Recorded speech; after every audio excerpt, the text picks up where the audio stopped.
Hiya, welcome. This is the first in hopefully a series of little videos that we're going to do called Dizzy's Sardinian Kitchen, because we're in Sardinia and the food here is gorgeous, and I'm going to show you how to make today a traditional Sardinian, well, Italian thing. It's called pesto. Pesto is very easy to make, and today we're going to do a rocket, funghi and formaggio pesto, which is rucola, which is this stuff here. Marina is on the camera. Say hello, Marina. Hello to everybody. This is rocket. This is or in Sardinia called rucola. It can be found everywhere quite cheaply from the shops. We also have funghi, mushrooms to you English people, and we also have some formaggio cheese. The cheese we're using in this case is Sardinian pecorino, which is sheep's cheese. Probably one of the best cheeses I've ever tasted. Very, very strong. You don't use cheddar in this, right? Because cheddar is fucking shit.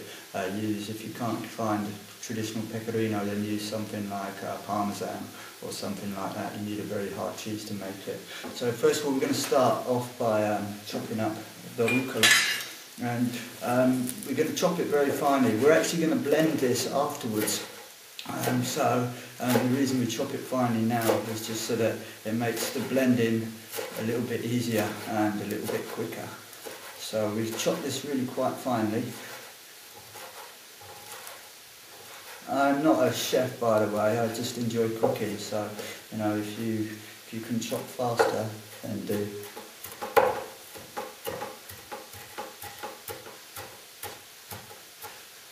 Now the amount of rocket you need depends on how much pesto you're going to make, but the good thing about pesto is it keeps for a very long time because it's kept in oil.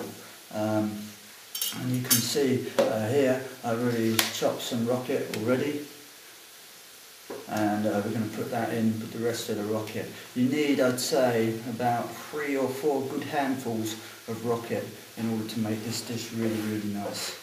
Okay, so that's our rocket. Our mushrooms, again, we're not using 2 mushrooms.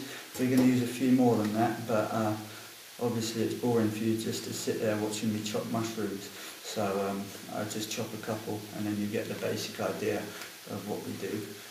Peel the mushrooms. If you're using something like chestnut mushrooms, then keep the skin on because the skin has good flavour. But these are just standard button mushrooms, is what you get in England. And that's what we're using, and that one's already been peeled. So okay, and now we give these a quick chop.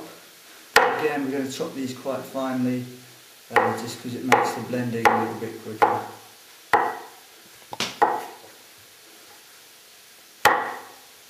Chop in slices first, and then we can just chop them into little chunks.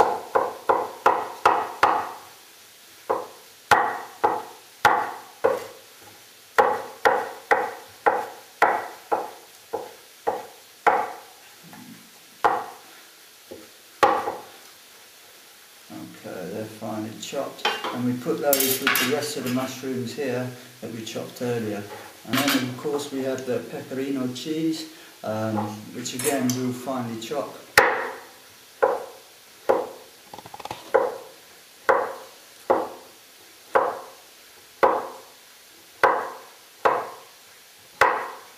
Tension of the fingers when you do this, of course, because red cheese is not so good.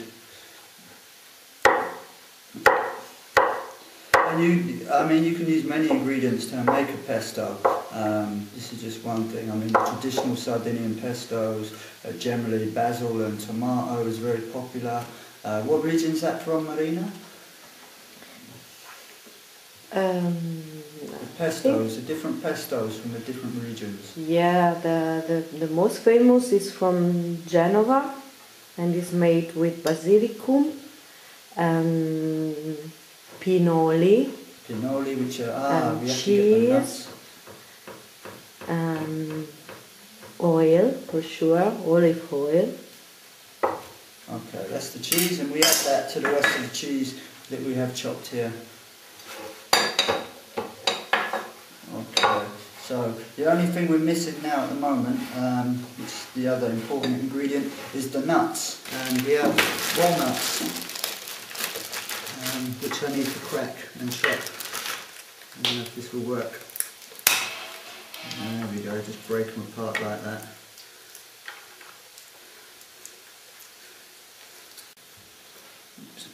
Okay.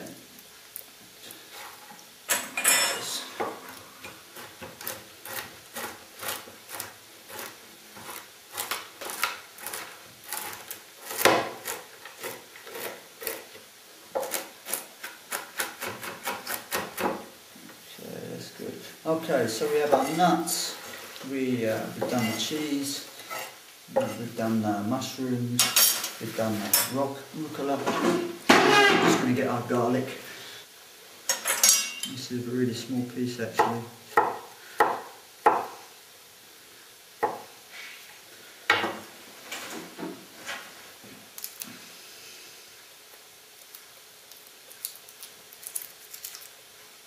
Okay.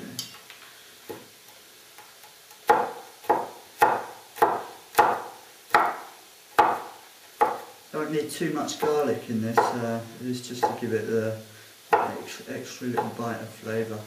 Okay, so we have all our ingredients together and we're going to put them all together in this little pot where we've already got our rocket. Take a handful of nuts, take some of the mushrooms, the fungi, a few handfuls of that. And the cheese, a couple of handfuls. The cheese will give it a bit of a bite of salt as well. And then the only other thing you need, so there's quite a lot there, is olive oil. Again, is a staple part of the kitchen. You need quite a lot of olive oil for this.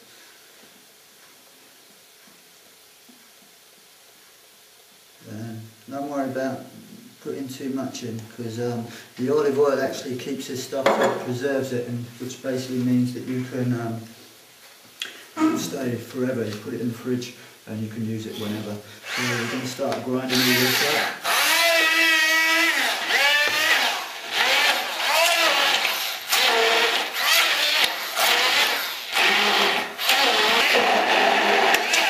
Okay, that's quite smooth, but we put the rest of the mushrooms in and the rest of the cheese, and also a vital ingredient, we need a little bit of salt just to add for the taste.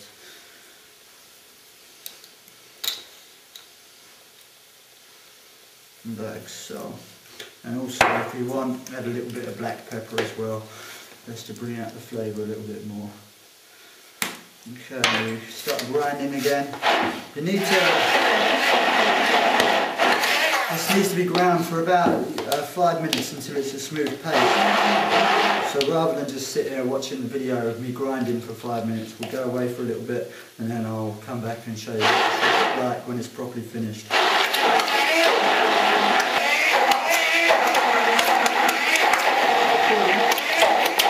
There we go.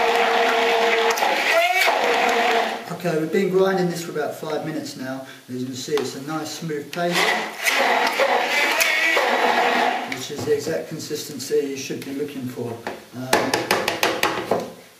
Scrape all this stuff off here.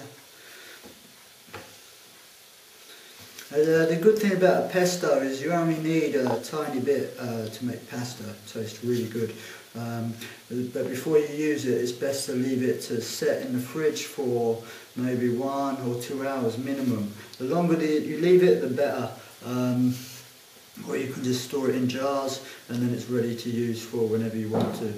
And that's it, that's how I make a pesto. See, quite quick and simple, maybe 20 minutes, a little bit of work, and then we have this great stuff. The consistency of this is absolutely beautiful, and the taste, it's absolutely, that's magnificent. Marina, try that. Stick your finger in.